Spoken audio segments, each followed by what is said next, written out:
মহালয়ার দিন সকাল সকাল উঠে পড়েছি, আর এই যে দেখো এখন রেডিও হয়ে গেছি।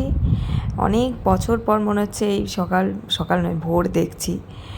আর এখন বাজছে হচ্ছে 5:30, আর আমার আছে 6টায় বাস। আর আমি যাচ্ছি হচ্ছে আমার প্রিয় জায়গা শান্তিনিকেতন। চলো তোমাদেরকে বাইরেটা দেখিয়ে দিই। বাইরেটা দেখো, সবাই মানে একদম নিস্তব্ধ শান্ত। আর এইরকম সকাল আমি খুব কমই দেখেছি, কারণ আমার সকালই হয় 8টা-9টার সময়।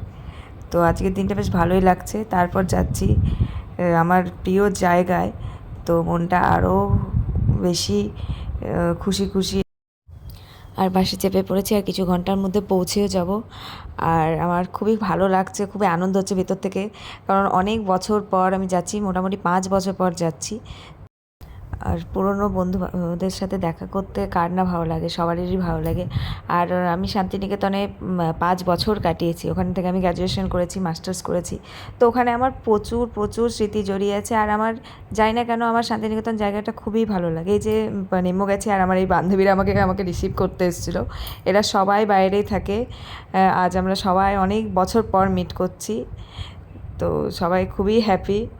আর এটা হচ্ছে আমার ডিপার্টমেন্ট, হিন্দি ডিপার্টমেন্ট। তো এত বছর পর নিজের ডিপার্টমেন্টটা দেখে খুবই ভালো লাগছে। মানে এটা ডিপার্টমেন্ট তো ছিলই, তার সাথে সাথে মনে হতো এটা আমাদের বাড়িও।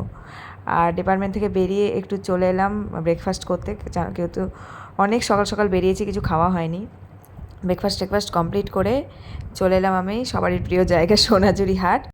চলো এবার দেখা হবে আবার নেক্সট ভিডিওতে। টাটা।